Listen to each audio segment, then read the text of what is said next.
Olá, tudo bom? Bem-vindos mais uma vez ao canal COSA, canal de opinião sobre assuntos aleatórios.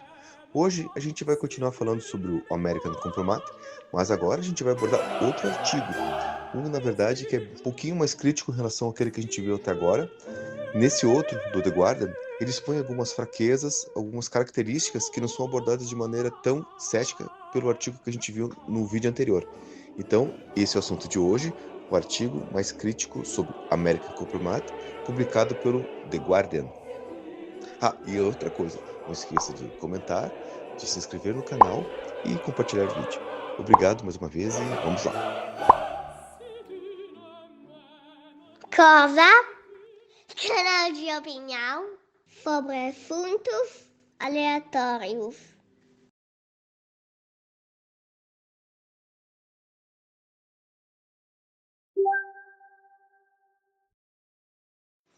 Pois bem, dando continuidade aqui, agora esse artigo ele foi feito logo em seguida após o lançamento do livro, e ele é um pouco mais crítico em relação ao conteúdo do livro, coisa que o artigo anterior não é. Como eu fiz muitas anotações, eu vou abordar aqui, vou recorrer aos destaques que eu fiz no artigo. Bom, ele tem mais de 4 anos, como eu disse. Aqui ele foi feito no 7 de fevereiro de 2021, poucos dias após o lançamento do outro livro, que se não me engano foi 21 de fevereiro, 25 de fevereiro. Aqui, gente, é uma foto, né, do Trump com Epstein, aqueles dois. E como eu falei antes, nada de errado a amizade deles. Tá estranho, mas nunca foi segredo a amizade entre esses dois aqui.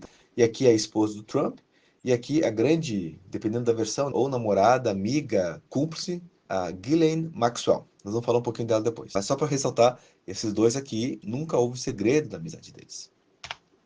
Ressaltando, né, que o artigo também trata que a fonte principal do American Compromat é o ex-agente da KGB Yuri Shevitz. E como eu já falei antes, vamos discutir um pouquinho sobre ele depois. Uma coisa interessante de se falar é que, apesar de não ser dado muito foco, aparentemente, nas reportagens, mas o próprio autor do livro cita que vários ex-dirigentes importantes, né, ex-agentes públicos dos Estados Unidos, já tinham suspeitas em relação ao Trump. Como eu disse, a suspeita do Trump com os russos não é nova. Ela ganhou relevância porque ele se envolveu com política. Então, por exemplo, consta aqui, ó, o ex-diretor da CIA, Michael Morrell, um outro ex-diretor de segurança nacional, James Clapper, né? E um terceiro ex-diretor, o segundo ex-diretor da CIA, John Brennan. Todos eles têm sua suspeita em relação ao Trump.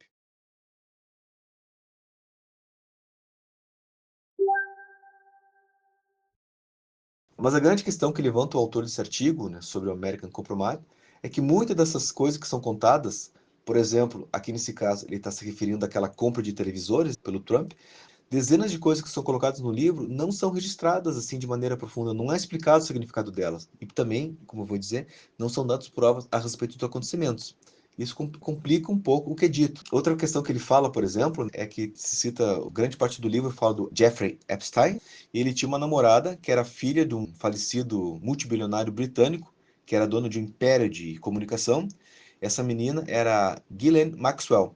E dependendo da página que está no livro, né, segundo o crítico, dependendo da página que está no livro, tem horas que ela é namorada do Epstein, tem horas que ela não é namorada. Então existe uma certa incongruência em relação a esse tipo de informação, que é bem básica, uma vez que essa menina aqui, ela não é tão secundária assim na história do Epstein.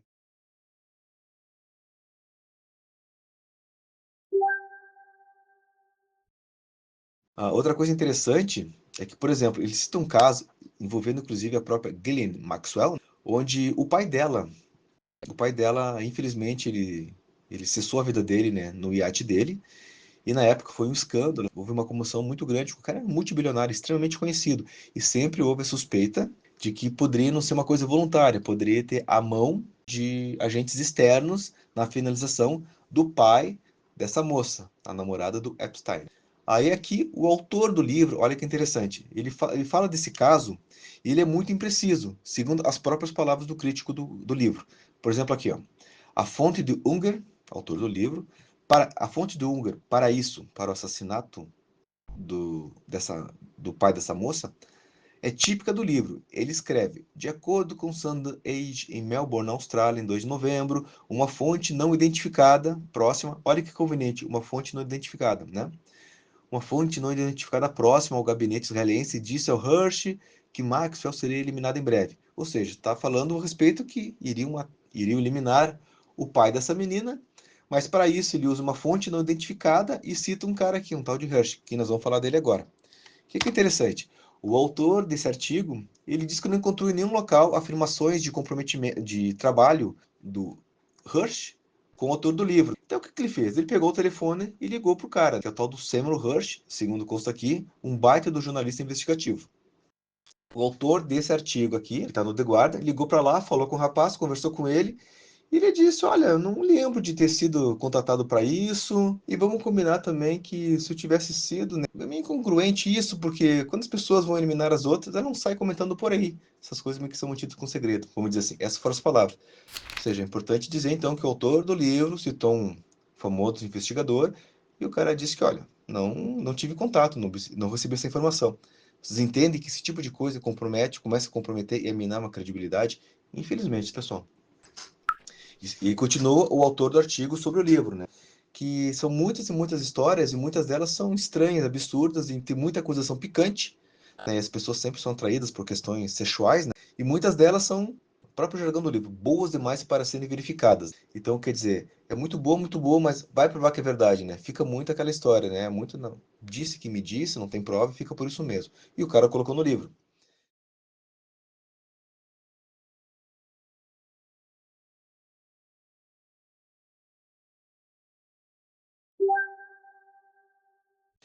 Continuando aqui, ó, em relação ao conteúdo. Isso é particularmente verdadeiro no caso da longa sessão do Epstein, que ele teria a maior coleção do comprovante da história. A questão é, no livro anterior, no artigo anterior fala justamente isso, que o FBI entrou na casa dele, encontrou muitas fitas de Churchill e tudo mais, comprometendo muita gente. Isso, gente, foi muito falado na época, como eu já disse antes. Todo mundo dizia, meu Deus, o que que tem nessas fitas? Deve ter pessoas famosas fazendo coisas escabrosas, etc. Mas a questão, será que tem? Porque nada disso veio até hoje. Tem gente que acha que é conveniência, tem muita gente poderosa envolvida, eles não vão divulgar. Ou talvez, simplesmente não tenha tantas coisas assim, ou nem exista. A gente fica, infelizmente, nesse caso, a gente fica na dúvida. Então, o próprio autor do livro escreve que, convenientemente, ele fala, ó, o autor do American Compromise. Unger diz que é amplamente sabido que Epstein estava gravando fitas de crimes graves, mas o próprio autor do livro nunca viu nenhuma das fitas, nem encontrou nenhuma testemunha confiável que afirmasse tê-la visto. As pessoas que sabiam não estavam falando, escreve o autor. Gente, interessante. Então, só que, infelizmente, aquilo que eu falei, compromete. A gente tem que ter uma prova mais concreta. Mas tudo bem, continuando aqui.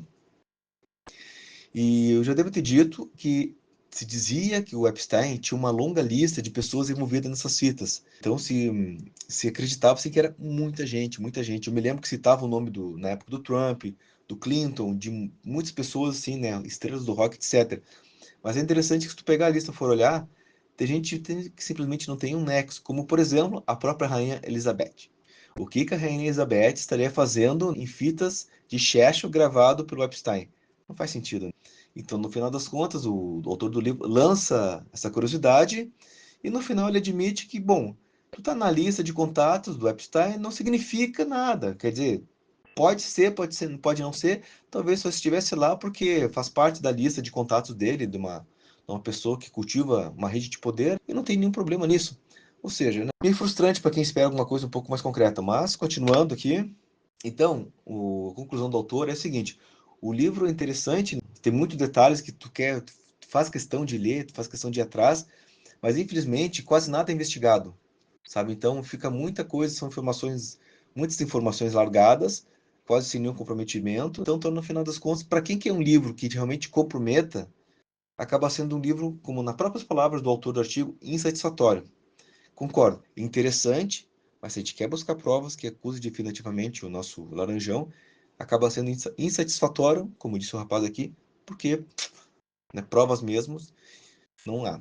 Tá, e vamos fazer uma ressalva aqui também um pouquinho, né, puxando uma brasa um pouquinho para o autor do livro, a questão que, claro, esse tipo de coisa é difícil de conseguir. A gente está falando, por exemplo, de ex-agentes da KGB, que muitas vezes vão ter sua prova testemunhal, mas eu quero lembrar que, por exemplo, existe um ex-guarda-costas do Fidel Castro, quando ele lançou um livro, fez parte da coleção do livro dele, dezenas de documentos, inclusive fotos demonstrando tão próximo ele era dos Fidel.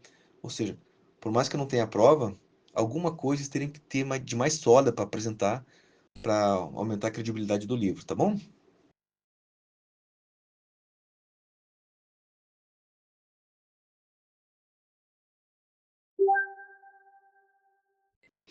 Ah, e constando aqui, gente, eu fiz essa leitura desse artigo que foi crítico, mas eu só queria ressaltar que eu busquei, né, verificar se haveria outros artigos relacionados à confiabilidade do livro. Então, eu fiz uma pesquisa rápida aqui, por exemplo, no inglês, conforme consta do livro aqui, o livro principal, ou o título principal, subtítulo, perguntando se é confiável. Pergunta tanto em inglês como em português, né? Porque vai que dê alguma diferença.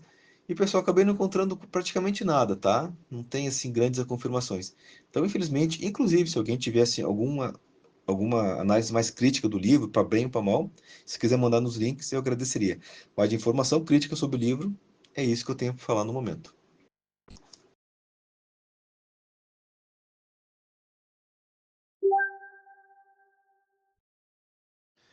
Pessoal, então, a gente acabou de ver no vídeo de hoje um artigo um pouco mais crítico, aliás, bem mais crítico, relacionado ao livro American Compromise.